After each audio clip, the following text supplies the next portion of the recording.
Dengan terbitnya Permenpan 1 tahun 2023 ini, apakah benar tantangan bagi pustakawan? Saya rasa tidak ya. Yang ada hanya teman-teman pustakawan harus menyesuaikan begini terkait jabatan fungsional saat ini untuk pengembangan karir, gitu ya. Nah, kami sampaikan di sini bahwa ada dulunya ya, bahwa ada Permenpan nomor 13 tahun 2019, di mana kemarin itu ya kita semua diminta untuk menyelaraskan ya butir kegiatan dengan SKP-nya. Nah, sekarang dengan Permenpan 13 ini mengacu pada peraturan Menpan nomor 6 tahun 2022, di mana nantinya Bapak Ibu pada saat menyusun SKP itu tidak ada lagi butir-butir kegiatan. Ya. Sehingga nanti pada saat akhir tahun yang dinilai bukan butir kegiatannya, tapi indikator kinerja individunya. Gitu ya. Nah, kita lihat di sini ada perbedaannya Bapak Ibu, bahwa di Permenpan 1 tahun 2023 berbasis pada ruang lingkup tugas pada setiap jenjang jabatan dan disesuaikan dengan ekspektasi kinerjanya. Nah, lalu perpindahan antar jabatan dapat dilaksanakan lintas rumpun untuk memudahkan talent mobility. Kenapa demikian? Karena sekarang ini bisa saja suatu unit kerja itu berubah domain tugasnya. Nah, tadi mungkin ya kita sama-sama tadi membaca temanya bahwa nantinya perpustakaan akan merubah domainnya menjadi perpustakaan digital misalnya. Maka tentunya person-person yang ada di dalamnya harus mendukung itu, ya, sehingga jabatan-jabatan yang ada di dalamnya juga harus mendukung ke era digital. Artinya jabatan-jabatan kebanyakan mungkin yang IT gitu ya, yang melek IT, yang tim programming dan sebagainya dan seterusnya, gitu ya. Nah, sehingga ada kebutuhan-kebutuhan khusus nantinya sehingga dibuka jabatan-jabatan fungsional yang mendukung kinerja organisasinya. Sehingga kalau nantinya pustakawan akan dipindahkan menjadi peralatan komputer dan lain sebagainya, kalau kompetensinya mendukung, kenapa tidak? Gitu ya, seperti itu. Begitu juga sebaliknya, ya, misalnya ada fungsional lain yang ingin berpindah menjadi pustakawan karena kebutuhan organisasi, itu dimungkinkan dengan mudah.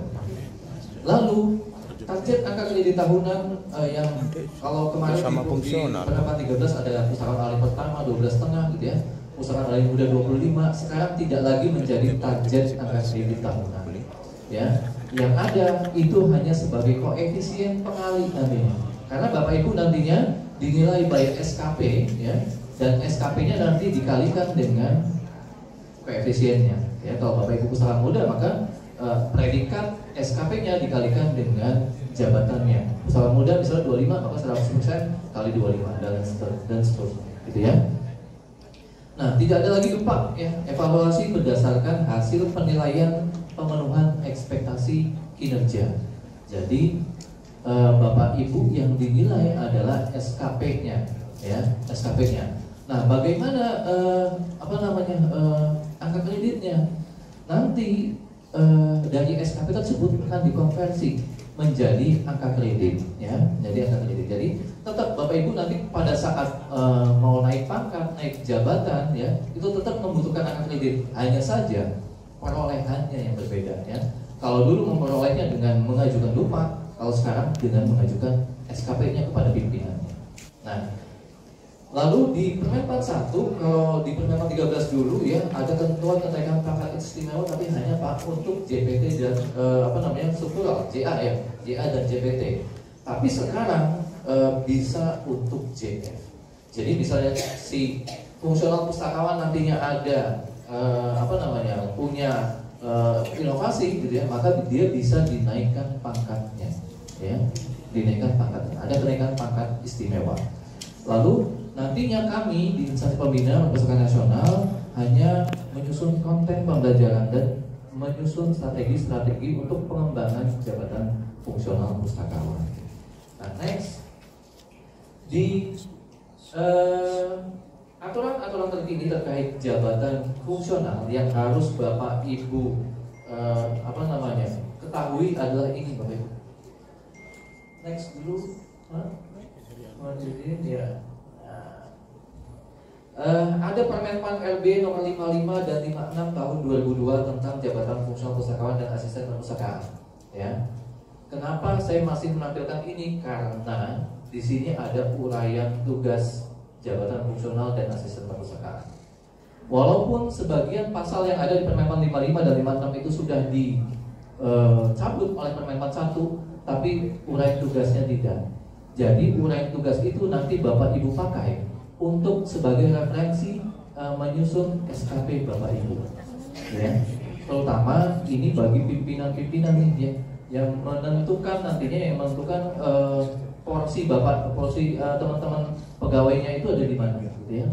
Dia harus melihat porsinya si madya itu apa, porsinya si muda itu apa, porsinya pertama apa, gitu ya. Lalu Permenpan 6 tentang sistem pengelolaan kinerja pegawai aparatur sipil negara, di mana di Permenpan 6 itu ada tahapan-tahapan pengelolaan kinerja Bapak Ibu, ya, dari perencanaan, pembuatan SKP, penetapannya, gitu ya. Lalu pelaksanaannya, ada di dalam pelaksanaannya ada mentoring, ada coaching, lalu ada evaluasi, seterusnya sampai dengan reward and punishment, ya. Kita mengacu pada Permenpan 6. Lalu Permenpan 1 yang mendasari kita semua, ya, mendasari jabatan fungsional saat ini. Yang mana di Permenpan 1 ini fundamentalnya jabatan fungsional, aturan fundamentalnya terkait jabatan fungsional, ya, di mana tadi pengelolaan kinerjanya mengacu pada Permenpan 6, nanti penentuan angka kredit yang didapat itu nanti mengacu pada Permenpan KBKM 3 tahun 2023 yang baru terbit kemarin, ya. Itu juga diamanahkan di Permenpan 1. Nah, selanjutnya peraturan BKN nomor 3 tahun 2023 tentang angka kredit, kenaikan pangkat, kenaikan jenjang dan jabatan fungsional. Nah, peraturan BKN 3 ini mungkin banyak yang belum tahu, ya. Ini baru saja terbit kemarin di Juni tanggal 26 kalau nggak salah, ya. Ini merupakan turunan dari Permenpan 1 tahun 2023. Kalau dibilang ini juknisnya Bapak Ibu, ya, juknisnya. Nah, kalau Bapak Ibu ingin tahu bagaimana tata cara pengangkatan, bagaimana, kan tadi, ya, dalam pengangkatan ada berbagai macam metode, ya, ada pengangkatan pertama dan sebagainya. Itu perolehan angka kreditnya karena tidak pakai dupak lagi, pakai hitung-hitungannya ada di Permenpan 3 KBKN 3 tahun 2023. Lalu ada peraturan perpustakaan nasional nomor 4 dan nomor 5 tentang pedoman penyusunan informasi jabatan fungsional pustakawan dan asisten perpustakaan. Ini penting, kenapa? Karena tadi mendukung tadi yang di depan Bapak Ibu. Karena tadi Menpan ini sedang mendukung, ya, perencanaan supaya seseorang itu bisa moving dengan mudahnya, gitu ya, berpindah dengan mudahnya, maka harus didukung dengan formasi jabatannya, ya. Maka menjadi penting Bapak Ibu juga memahami terkait peraturan perpustakaan nasional nomor 4 dan nomor 5 tentang pedoman penyusunan informasi jabatan fungsional pustakawan dan asisten perpustakaan. Dan yang terakhir peraturan perpustakaan nasional nomor 6 dan nomor 7 tentang standar kualitas hasil kerja, ya. Di sini di SKHK ini ada kriteria hasil kerja, ya, dimana kalau si level sekian maka hasil kerjanya ini, ya. Kalau level sekian hasil kerjanya ini, gitu ya. Butir ini misalnya, butir A misalnya, ya, kalau dikerjakan maka yang dimungkinkan hasil keluarannya adalah ini, gitu ya. Itu menjadi panduan nantinya bagi pimpinan atau bagi kita nanti menyusun SKP, ya, dalam menyusun SKP maksud saya. Jadi misalnya Bapak Ibu menyusun SKP ada indikator-indikator, ya, gitu ya. Ada hasilnya apa, jadi Bapak Ibu bisa menggunakan SKHK ini selain tadi Permenpan 55 dan 56 ini sebagai referensi Bapak Ibu menyusun SKP Bapak Ibu supaya bisa mempertajamnya. Nah, next ini adalah perubahan, ya, terkait jabatan fungsional di bidang perpustakaan. Kalau kemarin kita sama-sama ketahui bahwa jabatan fungsional pustakawan itu hanya satu, ya, keterampilan dan keahlian. Tapi sekarang dengan terbitnya Permenpan 55 dan 56, maka jabatan fungsional di bidang perpustakaan sekarang ada dua. Yang keterampilan dinamai dengan asisten perpustakaan, ya, bukan asisten pustakawan Bapak Ibu, ya, tapi asisten perpustakaan. Dan yang keahlian namanya tetap pustakawan, ya. Kenapa? Karena kita ingin yang keahlian ini mendukung apa yang diamanatkan oleh Undang-Undang 43, ya, Undang-Undang 43. Nah, karena aturan aturan ini berubah, maka uraian kegiatan yang ada di dalamnya juga berubah. Ya, sehingga tugas-tugas yang ada di dalamnya, tugas-tugas di pustakawan, tugas-tugas di asisten perpustakaan itu semua juga berubah. Begitu juga kualifikasi pendidikannya, Bapak Ibu. Ya, yang saya soroti mungkin di dalamnya banyak yang berubah ya, tapi yang saya soroti yang bawah nih, kualifikasi pendidikan. Ya, yang keterampilan itu sekarang minimal adalah diploma 3. Kalau sebelumnya diploma 2 ya, sekarang diploma 3. Nah, untuk yang pustakawan, untuk pertama, muda dan madya itu masih S1 ya, masih sama kualifikasi pendidikannya S1. Sementara kalau Bapak Ibu ingin naik ke jabatan pustakaan ahli utama, maka minimal harus punya pendidikan S2. Ya, jadi kualifikasinya sudah meningkat untuk yang pustakawan ahli utama. Ya, nah ini artinya gimana Bapak Ibu? Karena berubahnya uraian kegiatan, karena berubahnya nomenklatur jabatan di bidang perpustakaan, maka Bapak Ibu punya kesempatan untuk merubah ABK Bapak Ibu, merubah susunan formasi jabatan di unit kerja Bapak Ibu. Mendukung apa yang tadi dikatakan Pak Roman ya, bahwa kalau bisa tadi ya berapa yang diusulkan akomodir ya. Nah ini momennya Bapak Ibu, karena perubahan nomenklatur ini, perubahan uraian kegiatan yang ada di dalamnya, ini momen kita untuk merubah ABK kita ya, memperbarui sesuai dengan uraian kegiatan yang ada di dalamnya. Nah, next, jabatan fungsional bidang perpustakaan ini merupakan jabatan karir Bapak Ibu ya, dimana tadi untuk mendukung perpindahan lintas jabatan, untuk mendukung agile birokrasi gitu ya, maka seorang fungsional itu bisa berpindah ya, baik ke jabatan fungsional lainnya atau ke jabatan struktural atau sebaliknya ya, atau sebaliknya. Jadi misalnya kalau Bapak Ibu misalnya dari pustakawan mau berpindah ke JF lain yang lintas rumpun, sekarang bisa. Kalau dulu dimungkinkan hanya satu rumpun, misalnya kita ke arsiparis itu dimungkinkan. Tapi sekarang sudah dimungkinkan bisa lintas rumpun yang tadi saya contohkan ya, bisa ke perangkat komputer, dari perangkat komputer ke pustakawan gitu ya. Bahkan kemarin ada yang mengajukan dari peneliti mau ke pustakawan gitu ya. Itu dimungkinkan sesuai dengan kebutuhan organisasinya. Pustakawan peneliti boleh asal kualifikasinya terpenuhi, betul ya. Apa kualifikasi pendidikan yang disyaratkan di peneliti itu yang harus dipenuhi. Begitu juga pustakawan ke jabatan struktural, jabatan administrasi eselon 3, eselon 4 gitu ya, jabatan pimpinan tinggi eselon 1, eselon 2 itu dimungkinkan. Kalau di perpustakaan nasional Bapak Ibu eselon 1 bahkan ya eselon 2, eselon 1 itu biasanya ngambil dari pustakawan ya. Kebanyakan yang ada sekarang mungkin deputi kami itu biasa kami kemarin ya itu berasal dari pustakawan ahli utama ya. Dan eselon 2 di perpustakaan nasional kebanyakan berasal dari pustakawan ahli mandiri. Begitu Bapak Ibu.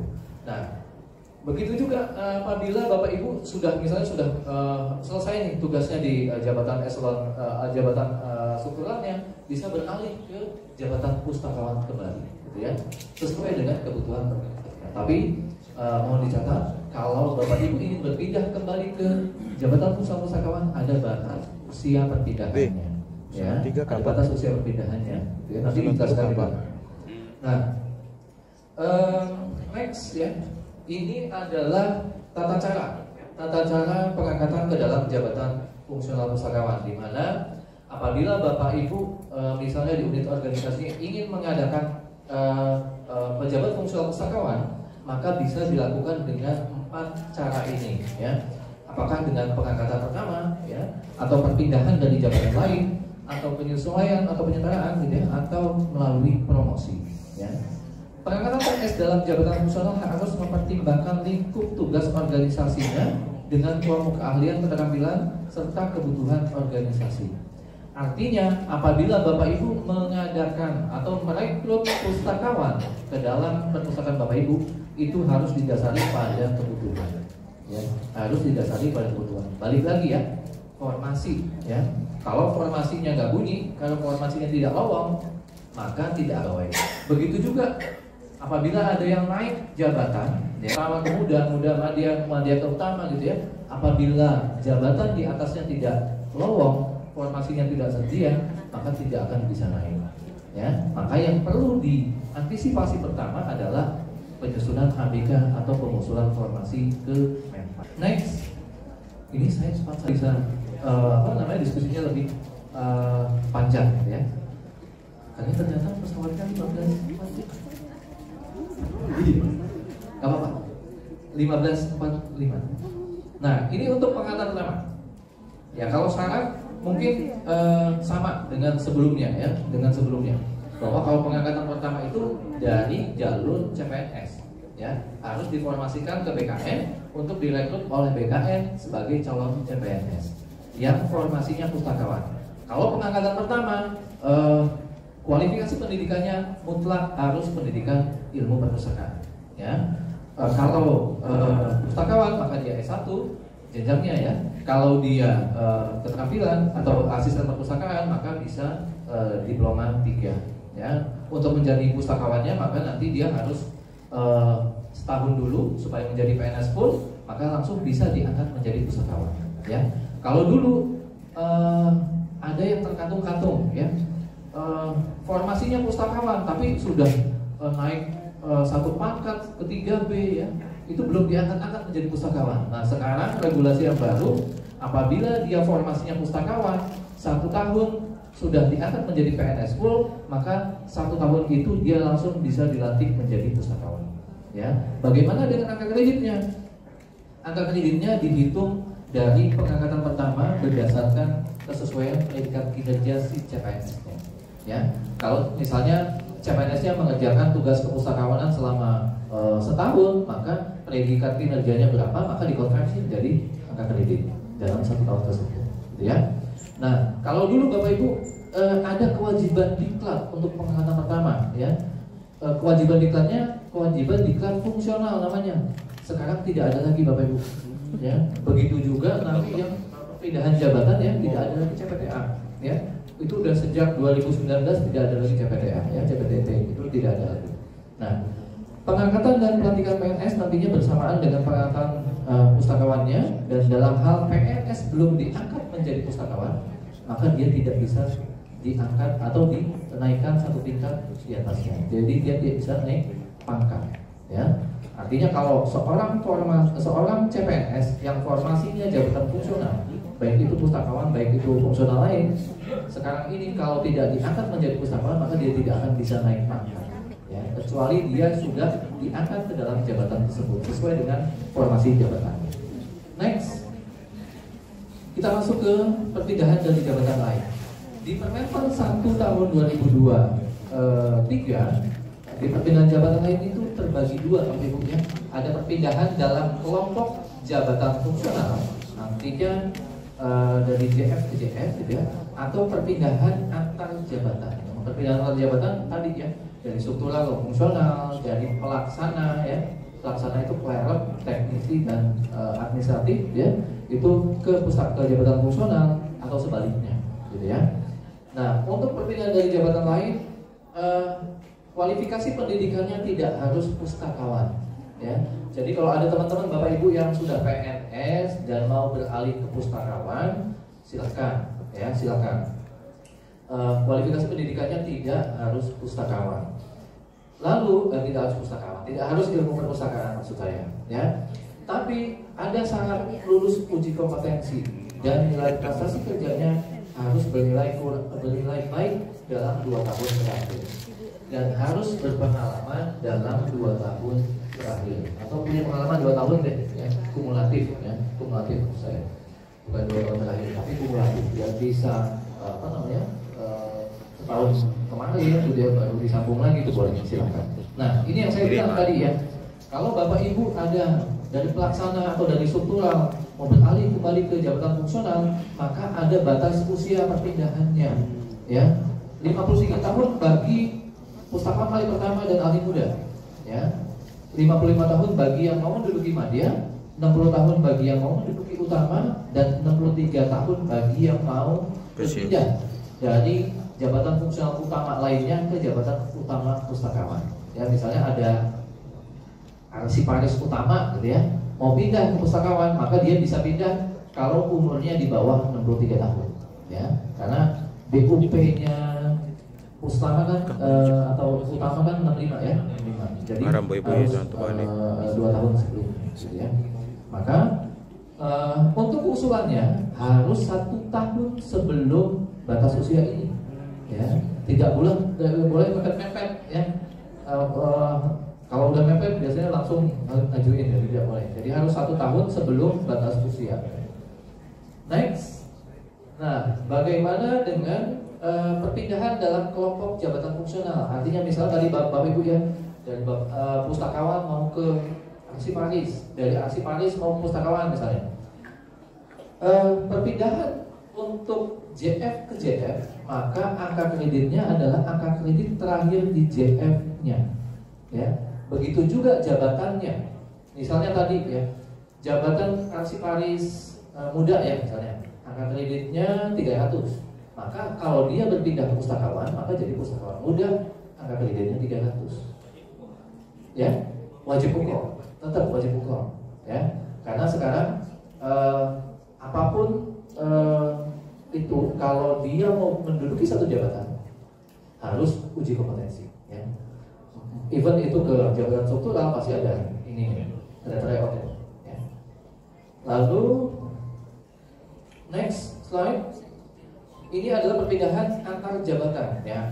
Perpindahan yang antar jabatan yang dimaksud adalah perpindahan yang dilaksanakan antar jabatan fungsional, antar JA dan JPT, ya. Dari JF ke JA, JA ke JF, atau JF ke JPT dan sebagainya, ya. Contohnya misalnya pejabat pimpinan tinggi utama atau pejabat pimpinan tinggi JPT eselon 1 misalnya kepala lembaga atau eselon 1 gitu ya, ke jabatan fungsional ahli utama, ya. Lalu pejabat administrator ke dalam jabatan ahli madya, administrator itu eselon 3 ya.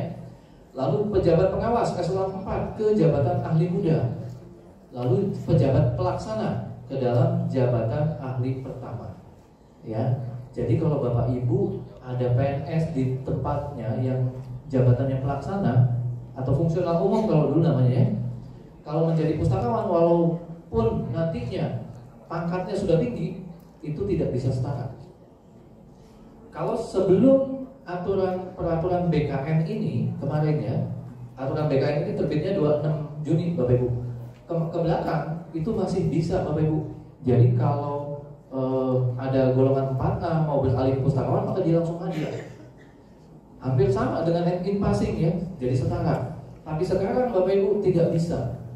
Jadi kalau dia jabatannya pelaksana harus stay dulu di pustakawan ahli pertama. Ini mengurangi kecemburuan sosial ya. Kecemburuan bagi fungsional yang sudah merintis dari bawah sampai dengan madya, tiba-tiba ujuk-ujuk ada yang madya. Nah, benar ya. Nah, itu mengurangi hal seperti itu sehingga Menpan mengeluarkan regulasi kalau ada yang berpindah dari jabatan pelaksana, maka harus duduk dulu di jabatan pustakawan ahli pertama, baru bisa menyesuaikan ke jabatan setingkat lebih tingginya, ya, gitu ya. Lalu yang dimaksud di sini juga adalah perpindahan pejabat fungsional ahli utama ke dalam JPT pertama, ya. Tadi yang saya bilang ada pustakawan utama kami menjabat sebagai deputi misalnya, ya. Pejabat fungsional ahli madya ke ahli muda, ada fungsional ahli muda ke jabatan administrator, yaitu dimungkinkan. Okay?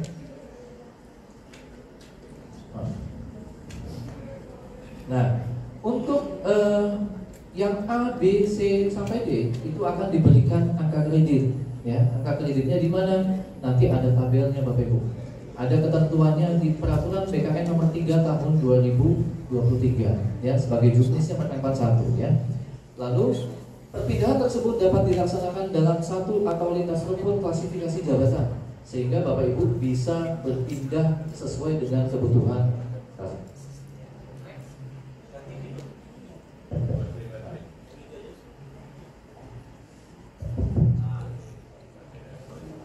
Siap.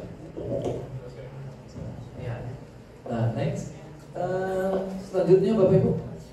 Selanjutnya next slide. Oke, nah ini adalah tabelnya Bapak Ibu, perpindahan dari jabatan lain. Kalau ada yang berpindah ke dalam jabatan fungsional, maka akan diberikan dari angka kredit dasar dan angka kredit kinerjanya. Ya, kalau dulu namanya, kalau peraturan BKN 11 dulu, ya, yang tahun 2022 itu ada angka kredit pengalaman. Tapi sekarang dirubah lagi Bapak Ibu oleh peraturan BKN 3. Itu tidak diberikan lagi angka kredit pengalaman, tapi angka kredit yang berasal dari pendidikan kinerja yang ada di poin 3 sebelah sana, ya. Sehingga kalau pangkatnya tetap pangkat yang setara dengan yang bersangkutan, ya, tapi jabatannya tidak harus setara nantinya, itu ya. Nah, untuk pengangkatan ke dalam jabatan fungsional ahli utama ke ahli utama yang lain, harus mempertimbangkan ketersediaan lowongan kebutuhan untuk jabatan fungsional utama dan usulannya harus melalui Menteri Pan-RB, ya, sehingga nantinya pada saat penetapannya juga nanti dilakukan oleh Presiden. Next slide. Nah, ini adalah pengangkatan melalui Inpasing. Saya tidak sampaikan, ya, karena Inpasing sudah berakhir. Walaupun dimungkinkan nanti kami akan membuka Inpasing, tapi hanya untuk yang asisten perpustakaan, dan akan kami sosialisasikan aturannya tentunya berbeda, ya, dengan aturan-aturan sebelumnya nantinya Bapak Ibu. Nah, dengan Inpasing Bapak Ibu, kemarin banyak yang kualifikasi pendidikannya di bawah diploma 2, ya, yang disarankan yang bersangkutan harus sekolah lagi minimal, ya, menyesuaikan kualifikasi pendidikannya. Kalau tidak, kami rekomendasikan yang bersangkutan untuk diberhentikan dari jabatan fungsionalnya, ya. Nah, untuk penghitungan angka kredit tentunya untuk Inpasing by tabel Bapak Ibu, ya. Untuk angka kredit by tabel nantinya tentunya akan ada aturan tersendiri terkait Inpasing jabatan fungsional asisten perpustakaan, ya. Next. Selain Inpasing yang hampir setara adalah penyetaraan Bapak Ibu, ya. Penyetaraan itu juga banyak yang under kualifikasi, yang dari jabatan administrasi dulu, ya, eselon 3 ke jabatan pustakawan ahli madya, ya, eselon 4 ke jabatan pustakawan ahli muda, tapi pendidikannya banyak yang masih di bawah kualifikasinya S1, yaitu SMA, atau ada yang D3, ada yang D2, gitu, ya. Sehingga diminta yang bersangkutan untuk menyesuaikan pendidikannya 4 tahun, ya, untuk sekolah lagi supaya menyesuaikan pendidikannya minimal S1, gitu, ya. Maka yang bersangkutan apabila tidak memenuhi, maka akan diberhentikan dari jabatannya. Nah, bagi mereka yang penyetaraan itu tidak diwajibkan untuk mengikuti diklat fungsional, ya. Tapi kami menyarankan, ya, kami tetap menyarankan. Kenapa? Karena teman-teman jabatan struktural kemarin itu banyak yang blank terkait tata cara bekerja di perpustakaan, sehingga perlu program, ya. Walaupun bukan kewajiban, tapi kami menyarankan, ya. Next lagi terkait promosi. Nah, kenaikan jabatan fungsional sekarang dikategorikan menjadi promosi, ya, menjadi promosi. Kalau dulu berbeda Bapak Ibu, ya, promosi sendiri, tapi sekarang kenaikan jabatan itu merupakan promosi, ya. Nah, untuk ketentuan terkait kenaikan jabatan tidak banyak yang berubah Bapak Ibu, ya, tidak banyak yang berubah. Bapak Ibu bisa naik jabatan minimal 1 tahun, gitu, ya, atau untuk kenaikan pangkat juga masih sama ketentuannya. Kalau 2 tahun sudah menduduki bisa naik, tapi saya menyaksikan perolehan angka kreditnya nih, ya, dengan mengimplementasikan SKP mungkin agak terbatas perolehan angka kreditnya nantinya, itu, ya. Oke, next saja. Nah, pengangkatan metode pengangkatan tadi harus tadi ya dikatakan di depan bahwa harus berdasarkan pada kebutuhan, ya, pada kebutuhan. Nah, dalam hal menyusun kebutuhan tadi sudah saya sampaikan bahwa sekarang momennya bagi Bapak Ibu untuk menyesuaikan, menyusun ABK-nya kembali. Kenapa? Karena sekarang untuk urean-urean kegiatan dan juga nomenklatur kegiatan sudah banyak yang berubah, sehingga dimungkinkan bagi unit-unit kerja perpustakaan bisa menambah kuota formasinya, ya, menambah kuota formasinya. Kenapa demikian? Karena kita ketahui bersama Bapak Ibu ya bahwa di uraian kegiatan jabatan fungsional pustakawan terutamanya banyak uraian kegiatan yang bersentuhan dengan perguruan tinggi nih. Misalnya fasilitasi penelitian kalau nggak salah banyak. Di Pusaka Kali Utama bisa memfasilitasi penelitian yang S3 misalnya, yang Madya memfasilitasi penelitian yang S2, yang Muda memfasilitasi penelitian yang S1 dan seterusnya, gitu ya. Sehingga Bapak Ibu bisa menambah nih ABK yang ada di dalamnya. Nah, untuk ketentuan terkait penghitungan kebutuhan, kita sudah punya Peraturan Perpustakaan Nasional Nomor 4 dan Nomor 5 Tahun 2023 tentang pedoman penyusunan formasi jabatan fungsional asisten perpustakaan dan pustakawan. Jadi kalau Bapak Ibu ingin menyusun kebutuhan, silahkan acu pada pedoman ini, ya, yang warna merah, ya, yang saya merahin, ya. Nah, untuk menyusun analisis kebutuhan, ini PIC-nya adalah Biro Kepegawaian dan Ortala. Jadi kalau Bapak Ibu ingin menyusun kebutuhan, mohon dapat berkoordinasi dengan Ortala dan BKD, Biro Kepegawaiannya, ya, kalau di perguruan tinggi. Nah, untuk analisis jabatan, untuk peta jabatan itu ada domainnya di Ortala dan Biro Kepegawaian. Tapi untuk analisis jabatan ini pegangan teman-teman pustakawan. Kenapa demikian? Karena di borang analisis jabatan itu isinya adalah tugas-tugas pustakawan. Saya khawatir kalau yang menghitung analisis jabatan teman-teman TU, teman-teman Biro Kepegawaian, ada yang miss, ada yang nggak kehitung nantinya, ya. Sehingga diperlukan peran teman-teman pustakawan untuk menghitung analisis beban kerja sebagai bagian dari analisis jabatan. Nah, ya. Sesuai ketentuan juga bahwa untuk menghitung analisis beban kerja harus diproyeksikan untuk 5 tahun ke depan. Nah, idealnya memang untuk menyusun ABK ini dilakukan di awal masa renstra, Bapak Ibu. Kenapa? Di awal masa renstra itu biasanya banyak terjadi perubahan tugas, ya, perubahan oleh kegiatan, perubahan capaian-capaian tahunan, gitu ya. Itu juga bisa mempengaruhi ABK-nya. Ya, kenapa saya sarankan kalau untuk menyusun ABK itu di awal masa renstra, ya, mungkin nanti ya pada saat presiden yang baru mengeluarkan renstra yang baru, gitu ya, itu bisa tuh dibuatkan analisis beban kerjanya. Nah, tapi dengan adanya perubahan uraian kegiatan, juga nomenklatur jabatan di jabatan fungsional pustakawan, ini juga bisa menjadi momen bagi Bapak Ibu untuk memperbarui ABK Bapak Ibu. Nah, ini alurnya Bapak Ibu, ya. Kalau Bapak Ibu ingin mengusulkan, maka Bapak Ibu harus berkoordinasi dengan Pak Rahmat tadi, ya. Harus melalui Kemenak. Begitu halnya dengan teman-teman Kemendikbud, Bapak Ibu, ya. Kemarin baru saja kami diundang oleh teman-teman Kemendikbud untuk menyusun Bapak Ibu, ya, teman-teman perguruan tinggi yang ada di Indonesia. Jadi kemarin dikumpulin perguruan tinggi se-Indonesia jabatan fungsionalnya, gitu ya, diminta untuk menyusun, dan tenggatnya di 14 Agustus ini untuk bisa dikumpulkan nanti di Kemendikbud, nanti diusulkan ke Perpustakaan Nasional. Nah, ini mungkin juga bisa dikolektifkan, ya, bagi teman-teman UIN, ya, teman-teman di lingkungan Kementerian Agama, terutama pustakawannya, gitu ya, untuk sama-sama menyusun ABK, nanti sama-sama menyetorkannya ke Kemenak dan mengusulkannya ke Perpustakaan Nasional, gitu ya. Nah, sebelum nanti diusulkan ke Menpan, tentunya ke Perpustakaan Nasional dulu kami akan melakukan verifikasi dan validasi, dan kami akan keluarkan rekomendasinya. Kalau belum ada rekomendasi, nanti Menpan nggak akan mau approve, Bapak Ibu, ya.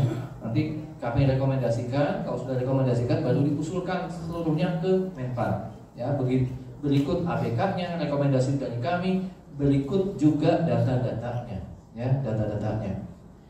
Nah, barulah nanti kalau sudah ditetapkan oleh Menpan, maka Bapak Ibu, teman-teman kepegawaian tentunya yang punya peran nanti bisa memformasikannya. ABK tersebut nantinya, ketetapan tersebut tentunya mau diproyeksikan untuk apa? Untuk yang oleh jabatan kah, ya? Untuk perekrutan CPNS kah? Atau untuk yang PPPK kah? Atau untuk apa? Gitu ya? Itu domainnya teman-teman kepegawaian nantinya untuk mengaturnya, gitu ya. Yang penting bagi kita untuk membantu penyusunan analisis beban kerjanya terlebih dahulu, gitu ya. Next.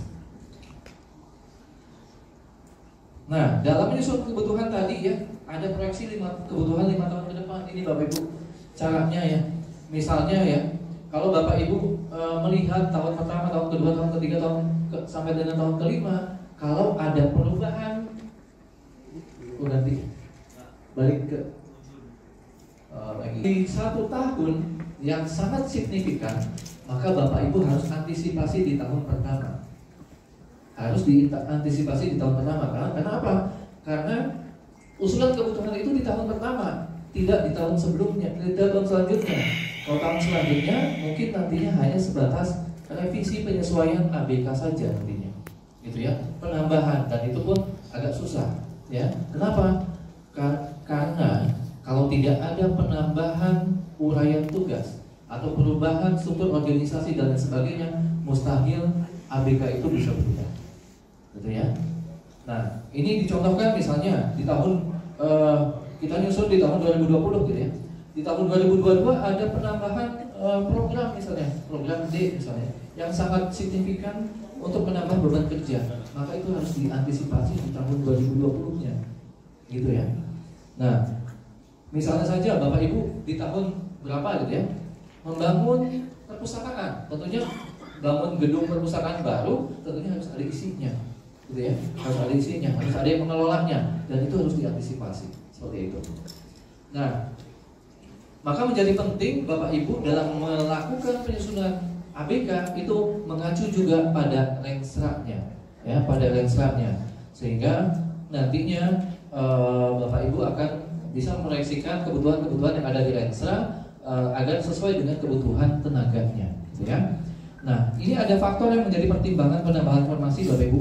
Ini dalam hal Bapak Ibu sudah di tengah-tengah Renstra, gitu ya, mau menambah alokasi formasi, gitu ya. Ini ada faktornya. Kalau misalnya ada alokasi formasi CPNS yang belum terakomodir, itu boleh diusulkan penambahannya. Lalu apabila ada jumlah PNS yang ada saat ini tidak mencukupi untuk melaksanakan uraian-uraian kegiatan yang ada di unit Bapak Ibu, maka itu bisa menjadikan dasar, ya. Lalu juga ada misalnya kalau ada beberapa mungkin instansi yang ada ikatan dinas, gitu ya, maka harus diantisipasi juga lulusannya, karena setiap lulusan biasanya ada ikatan dinasnya, gitu ya. Lalu ada alokasi formasi yang diutamakan sekarang untuk menghitung kebutuhan, maka ada cakupannya, ya. Nah, ini yang saya sampaikan mungkin yang UIN saja ya, yang UIN nantinya di setiap fakultas itu harus dihitung, Bapak Ibu, ya. Tidak hanya di perpustakaan pusatnya saja, tapi di setiap fakultas kalau ada kebutuhan pustakawannya juga harus dihitung. Ada beban kerja kepustakawanannya itu juga harus dihitung. Begitu juga yang Kemendikbud, ya, Kemendikbud nanti diusulkan melalui instansi induknya, dalam hal ini Kemenhan, ya. Next slide. Nah, dalam hal nantinya menerapkan kebutuhan ini tentunya harus tetap berprinsip pada penataan PNS, ya. Artinya Bapak Ibu dalam hal nanti melakukan perekrutan atau melakukan mengalokasikan formasi di satu unit kerja harus terencana, sistematis, dan objektif dan berkelanjutan. Next. Nah, kita masuk ke Permenpan 1, Bapak Ibu, ya, dimana kita saat ini sudah masuki masa konversi angka kredit, ya, dimana aturan-aturan sekarang yang terbaru adalah aturan Permenpan 1 tahun 2023. Nah, Mungkin sebelumnya Bapak Ibu diminta untuk mengusulkan ya, terakhir kalinya dengan menggunakan Dupak sampai dengan penilaian 2022 Desember 2022 maksud saya ya, ke tim penilaiannya masing-masing atau ke timbalan pusat bagian media gitu ya, supaya mendapat PAK terakhir dan PAK integrasi. Kenapa? Karena pada saat konversi nanti diberlakukan, yang digunakan adalah PAK konversinya, PAK integrasinya ya. Next. Ya, ini adalah tahapan pengolahan kinerja. Karena kita sudah memasuki penilaian kinerja berbasis SKP, maka Bapak Ibu harus mengetahui tahapan pengolahan kinerja yang ada di Permen 6 tahun 2022. Yang pertama ada tahapan perencanaan, pelaksanaan, pemantauan dan pembinaan kinerja, ada penilaian kinerja dan ada tindak lanjut. Yang tadi saya bilang di awal ya, bahwa di tahapan perencanaan kinerja ada penetapan dan klarifikasi ekspektasi. Jadi sebelum Bapak Ibu menetapkan capaian-capaian kinerja Bapak Ibu dalam SKP, harus ada klarifikasinya ke atasannya. Ya, atasannya maunya apa? Ya, mau targetnya seperti apa? Mau ekspektasinya seperti apa? Itu yang harus Bapak Ibu konfirmasikan dengan pimpinannya, ya, sehingga tidak ada dusta di antara kita, gitu ya. Lalu pelaksanaan pemantauan dan pembinaan kerja, di dalamnya nanti Bapak Ibu setelah SKP-nya disusun, Bapak Ibu melaksanakan kinerja Bapak Ibu, dan di dalamnya Bapak Ibu juga diminta untuk mendokumentasikan kinerja Bapak Ibu. Jadi kalau Bapak Ibu kemarin ngumpulin bukti fisik, sekarang juga harus ada bukti fisiknya. Hanya saja kalau dulu bukti fisiknya sesuai juknisnya pustakawan, sekarang bukti fisiknya dikonfirmasikan ke pimpinannya masing-masing. Ya, mau evidennya apa? Apakah laporan? Apakah kalau pengadaan bukunya nih, gitu ya, itu sudah sebagai eviden atau apa? Itu diklarifikasikan ke pimpinannya. Lalu ada pemberian umpan balik berkelanjutan. Artinya Bapak Ibu nantinya pada saat pelaksanaan kinerja mungkin ada yang kurang berkinerja atau kurang memahami apa yang diinstruksikan oleh pimpinan, maka akan ada coaching, akan ada mentoring di sana, gitu ya. Itu disyaratkan seperti itu. Dan juga ada dialog kinerja. Artinya kalau Bapak Ibu, wah ternyata saya kurang mampu nih untuk melaksanakan kegiatan ini, maka bisa didialogkan dengan pimpinannya, sehingga nanti SKP itu bisa berubah setiap saat sesuai dengan kesepakatan antara Bapak Ibu dengan pimpinan Bapak Ibu, gitu ya. Lalu selanjutnya ada penilaian kinerja ya, nantinya Bapak Ibu penilaiannya dilakukan oleh atasan langsungnya ya. Penetapan angka kreditnya dilakukan oleh atasan langsungnya. Lalu konversinya juga dilakukan oleh atasan langsungnya ya. Kalau sudah cukup, maka akan diusulkan oleh atasan langsungnya ke pejabat pembina kepegawaiannya untuk diangkat, untuk dinaikkan pangkat atau jabatannya. Ya, semuanya ke atasan langsungnya. Gitu ya. Lalu hasil dari evaluasi kinerja tadi, apakah baik, apakah cukup, atau kurang, atau sangat baik, tentunya ada reward and punishment-nya. Kebanyakan reward dan punishment ini berkaitan ya, kalau di instansi pusat itu berkaitan dengan tukin ya. Kalau SKP-nya turun, maka tukinnya turun. Nah, bisa diperbarui lagi mungkin semester 3 bulan selanjutnya gitu ya, atau 2 bulan selanjutnya dan sebagainya gitu ya. Next. Nah, dalam rangka menyusun SKP Bapak Ibu, tentunya yang perlu Bapak Ibu pastikan adalah SKP pimpinannya. Karena kalau pimpinannya belum menyusun SKP, maka Bapak Ibu tidak bisa menyusun SKP. Karena Bapak Ibu adalah turunan dari SKP dari pimpinannya. Next. Nah, dalam hal nanti menyusun SKP, mungkin Bapak Ibu ada yang diminta ya, menyusun SKP pimpinan gitu ya. Maka bisa berangkat dari Lensa ya. Iya, betul. Dari IKU yang ditargetkan di unit kerjanya. Betul. Bisa diberangkat dari visi misi lembaganya, dari tujuan organisasi lembaganya. Biasanya turun ke rencana kerjanya per tahun gitu ya. Biasanya di Renja itu ada tahun pertama capaiannya apa, tahun kedua capaiannya apa, tahun ketiga capaiannya apa. Nah, itu biasanya diambil dari tahun yang berjalan ya, dimasukkan ke dalam perjanjian kinerja. Nah, barulah dari perjanjian kinerja itu dimasukkan, dibuat SKP pimpinannya. Nah, barulah nanti teman-teman pustakawan mengacu pada SKP tersebut. Next. Nah, dalam hal nantinya Bapak Ibu menyusun SKP, tentunya nantinya akan bisa ditarik garis lurus Bapak Ibu ya. Bapak Ibu punya peran apa di unit kerja tersebut dalam mencapai suatu output kegiatan, mencapai suatu outcome kegiatan. Maka Bapak Ibu punya porsi nanti di sana sebagai apa, gitu ya. Sehingga nantinya tatkala menyusun SKP tentunya akan ada metrik peran hasil pegawainya. Ya, si pimpinannya tentunya harus membagi-bagi mana yang porsinya media, mana yang porsinya utama, mana yang porsinya jabatan muda dan lain sebagainya, gitu ya. Next. Nah, maka menjadi penting bagi Bapak Ibu untuk mengidentifikasi terlebih dahulu Bapak Ibu perannya di unit kerja itu sebagai apa? Apakah sebagai memimpin suatu unit kerja yang mandiri yang membawahi pejabat fungsional dan pelaksana, atau pure pejabat fungsional, ya. Kalau misalnya Bapak Ibu sebagai jabatan fungsional pustakawan yang membawahi unit kerja mandiri, maka format SKP-nya adalah format SKP JPT. Ya, kalau Bapak Ibu pustakawan fungsional, maka format SKP-nya adalah format SKP jabatan administrasi atau jabatan fungsional. Ya, formatnya beda. Ya, formatnya beda. Lalu next. Nah, dalam hal tadi si pimpinan melakukan membagi-bagi peran, maka bisa dilakukan cascading, ya.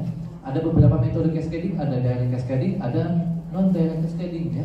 Contohnya cascading direct seperti ini, misalnya ada target 60.000 buku, maka di fakultas A dibagi, fakultas A 20.000 buku, fakultas B 20.000 buku, C 20.000, gitu ya. Seperti itu. Ini untuk direct, sehingga tahapannya di fakultas A tahapannya sendiri-sendiri, gitu, dari mulai kajian kebutuhan koleksi sampai dengan pengadaannya sendiri-sendiri dilakukan. Nah, atau non direct, misalnya tadi targetnya 60.000 buku, maka dibentuklah tim, ya. Dalam satu universitas dibentuk satu tim, ada kelompok yang mengkaji, ada yang kelompok menseleksi, ada yang kelompok yang pengadaan dan lain sebagainya, sehingga capaiannya nanti bisa di akhirnya, ya. Capaiannya bisa di akhir. Nah, dalam hal dalam hal menentukan next lagi, ya, dalam hal menentukan level kelurahan di SKP, maka harus melihat jabatannya, ya. Kalau jabatan pimpinan tinggi, maka level keluarannya adalah outcome atau sasaran strategis. Ya, kalau jabatan administrasi maka biasanya outcome antara atau sasaran program. Kalau Bapak Ibu jabatan fungsional muda pertama atau keterampilan, maka tatakannya tatakan output. Ya, jadi indikator kinerja individunya adalah output, gitu ya. Next. Nah, rencana kinerja pada SKP dituliskan menggunakan kalimat yang menggambarkan pencapaian atau hasil, bukan pernyataan aktivitas. Ya, bukan pernyataan aktivitas. Jadi kalau Bapak Ibu nantinya mau merujuk pada uraian kegiatan yang ada di Permenpan 55 dan 56, atau mau merujuk pada standar kualitas hasil kerja Peraturan Perpustakaan Nasional nomor 6 dan 7, maka harus dirubah kata-katanya menjadi suatu indikator. Ya, seperti itu. Nah, sebelum nantinya menjadi SKP, maka dibuat yang namanya metrik. Next slide. Ya, ini adalah matriks Bapak Ibu, metrik peran dan hasil. Artinya si pimpinan harus membagi, ya. Si A porsinya apa, ada tim apa saja di bawahnya, gitu ya. Misalnya tadi ada tim penyusun materi uji, ada tim pembinaan, ada tim sertifikasi, misalnya kalau di saya, gitu ya. Di setiap tim punya perannya masing-masing, gitu ya. Kalau dari sini nanti bisa dibagi-bagi, Bapak Ibu, ya. Next slide. Ya, dari sini nantinya akan nyambung ke sini, Bapak Ibu. Ya, dari masing-masing metrik ini maka bisa ditarik si Hendra ini pekerjaannya apa saja, gitu ya. Targetnya apa saja di metrik A, dia sebagai apa, di metrik B dia sebagai apa, di metrik C sebagai apa. Sehingga dengan mudah kalau sudah dibuat metrik ini ya, maka bisa disusun SKP-nya. Begitu ya. Nah, dalam hal menyusun metrik ini nantinya akan ada dialog antara pimpinan Bapak Ibu dengan Bapak Ibu. Ya. Apa yang didialogkan? Next slide. Next. Ya, apa yang didialogkan Bapak Ibu? Ini dia. Yang didialogkan adalah klarifikasi ekspektasi kinerja. Ya. Pada saat Bapak Ibu menyusun SKP, menyusun metrik, sebelum disusun SKP-nya, ditetapkan SKP-nya, yang harus diklarifikasi adalah hasil apa yang diinginkan pimpinannya. Misalnya tadi pengadaan, berapa banyak pengadaan yang mau diadakan Pak, gitu ya. Lalu ekspektasi pimpinan terhadap outputnya seperti apa? Saya mau pengadaan 60.000 buku tadi ya contohnya, tapi selesainya 3 bulan, ya seperti itu misalnya. Lalu kalau saya dikasih target pengadaan bahan perpustakaan, maka saya minta dong dukungan sumber daya, ya. Dukungan sumber daya ini bisa saja tim, ya, dalam bentuk tim, dalam bentuk anggaran, dalam bentuk alat-alat kerja dan lain sebagainya, ya. Itu yang mesti diklarifikasikan di awal, ya. Jadi kalau Bapak Ibu misalnya ditargetkan pengadaan, saya ditargetkan pengadaan, saya minta dong anggarannya sekian, gitu ya. Saya minta dong di dalam tim saya ada pengelola anggaran, ada pengelola fungsional pengadaan barang jasa, gitu ya, sehingga nantinya bisa melakukan pengadaan barang jasa. Lalu skema pertanggungjawaban. Nah, ini yang saya sampaikan tadi di awal, bahwa kita nantinya bukti fisiknya mengacu pada ini. Skema pertanggungjawaban. Apa yang disepakati antara Bapak Ibu dengan pimpinan Bapak Ibu, itu skema pertanggungjawabannya. Kalau dulu mengkatalog ya, kita buat daftar gitu ya, berapa judul gitu ya, di store ke tim penilai, itu evidennya. Tapi kalau pimpinan, ya terserah pimpinannya nanti mau apa. Kalau misalnya pengadaan, apakah bukunya, apakah dokumen pengadaannya, gitu ya, atau apanya, gitu ya. Itu yang mesti diklarifikasikan dengan pimpinannya, gitu ya. Lalu yang terakhir, yang kelima adalah konsekuensi, Bapak Ibu. Kalau saya tidak bisa melakukan target ini, maka konsekuensinya apa? Kalau tercapai, maka konsekuensinya apa? Nah, itu yang mesti diklarifikasikan. Sehingga pada saat akhir tahun, maka yang diacu adalah klarifikasi ini. Ya, jadi pimpinan tidak semena-mena Bapak Ibu dalam menilai kita, ya, dalam menilai kita sebagai fungsional. Nah, nantinya Bapak Ibu, next slide. Kalau sudah terklarifikasi itu semua, sudah sepakat ya hasilnya, evidennya dan lain sebagainya, maka dituangkan ke dalam SKP-nya. Yang dituangkan ke dalam SKP adalah tugas jabatannya sesuai tadi yang ditargetkan, ya. Bapak Ibu bisa mengacu, bisa menggunakan referensi SKHK atau uraian kegiatan yang ada di Permen 55 dan 56 sebagai referensi untuk menyusun SKP, ya. Tidak ada lagi pengembangan profesi dan kegiatan menunjang. Saya merahin Bapak Ibu, ya. Jadi kalau Bapak Ibu dipersyaratkan pengembangan profesi, itu sudah nggak ada lagi Bapak Ibu, ya. Sudah tidak ada lagi, ya. Sekarang itu tidak lagi dipersyaratkan pengembangan profesi dan penunjang, sehingga Bapak Ibu bisa saja tidak memasukkannya ke dalam SKP-nya.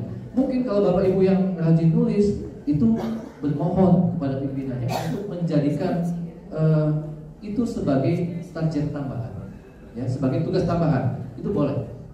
Tapi harus disepakati antara pimpinan dengan Bapak Ibu. Nah, di sini ada tugas tambahan Bapak Ibu.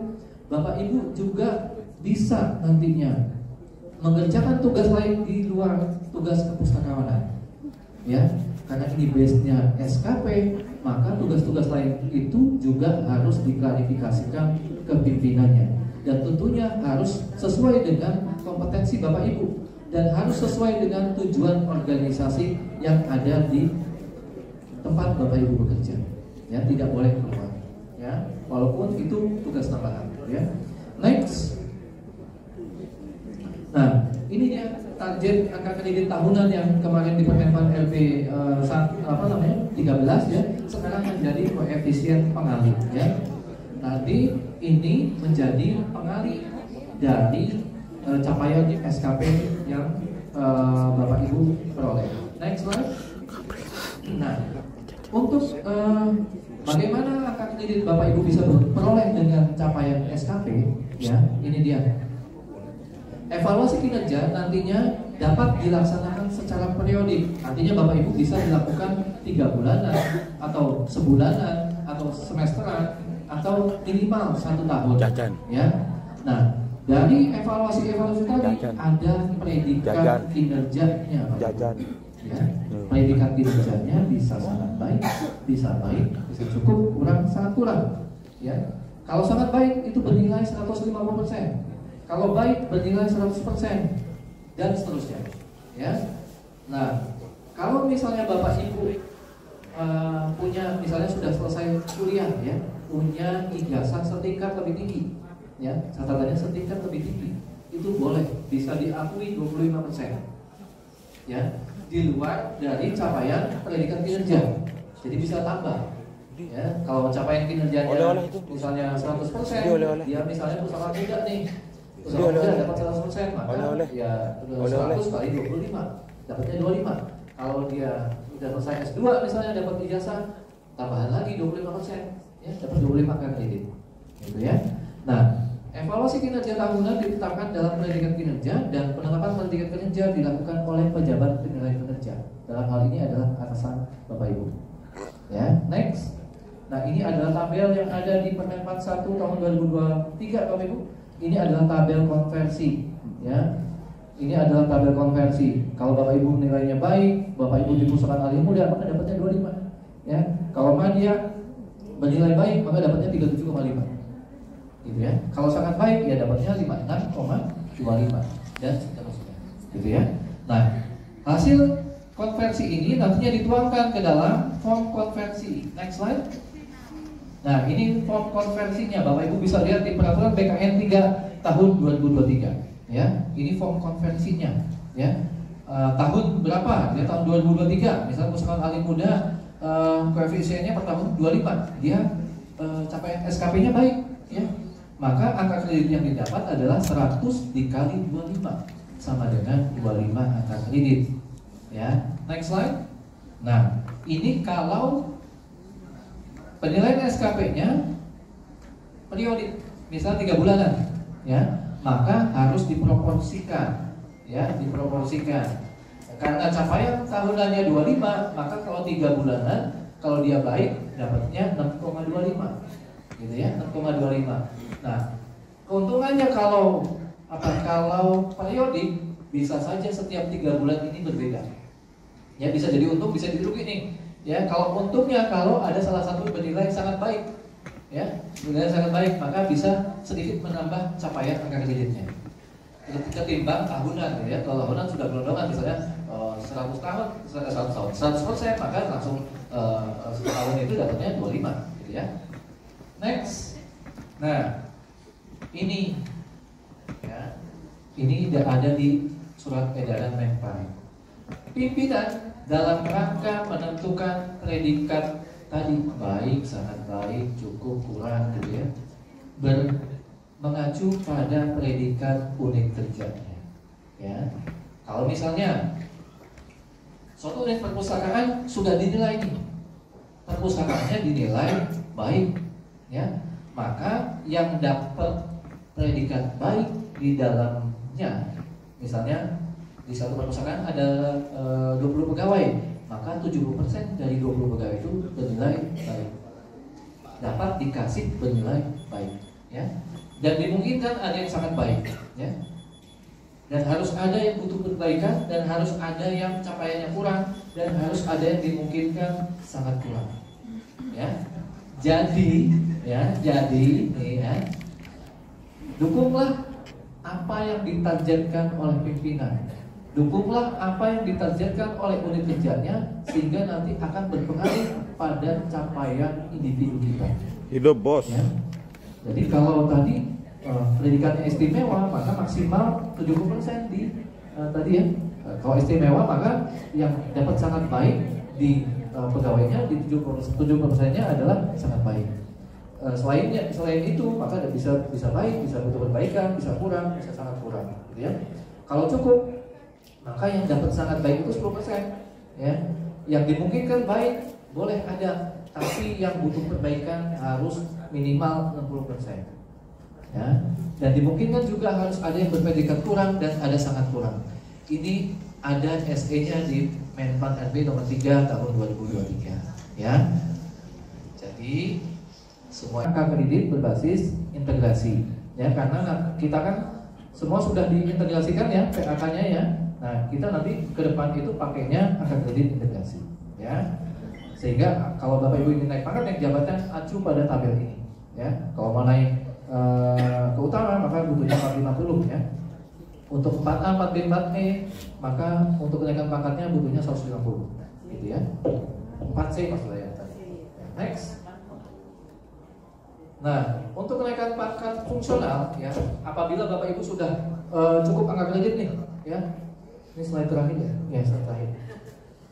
Apabila Bapak Ibu sudah cukup angka kreditnya, ya, dan sudah direkomendasikan untuk naik pangkat, maka nantinya Bapak Ibu akan direkomendasikan ke PPK-nya, ya. Dari angka kredit kumulatifnya nanti pejabat yang berwenang nanti akan menetapkan kenaikan pangkatnya, ya, setelah mendapat pertimbangan teknis dari kepala BKN. Nah, apabila kenaikan pangkat tersebut berbarengan dengan kenaikan jabatan, maka kenaikan jabatan dulu yang diproses, ya, kenaikan jabatan dulu yang diproses. Nah, apabila sudah memenuhi syarat untuk naik jabatan, tapi tidak ada formasinya di atasnya, ya, maka Bapak Ibu bisa dinaikkan pangkatnya setingkat lebih tinggi 1 kali. Misalnya, Bapak Ibu sudah cukup angka kreditnya 400, naik ke Madya, tapi Madyanya nggak ada lowongan, maka Bapak Ibu bisa naik ke 4A dengan jabatan muda, ya, tapi hanya 1 kali naiknya, tidak bisa ke 4B, cukup di 4A sambil menunggu formasinya terbuka, gitu ya. Jadi dengan ada aturan ini maka Bapak Ibu bisa terobati ini ya, terobati kalau ada yang nggak bisa naik jabatan karena nggak ada formasinya, gitu ya, maka bisa naik pangkat 1 kali, gitu ya. Maka saya berpesan tadi ya, tadi sudah disinyal lampu hijau tuh sama Pak dari Kementerian Agama ya. Kita sama-sama coba susun ABK-nya. Kalau betul tadi saya lihat di jadwal ada yang susun ABK ya. Ya, alhamdulillah tuh.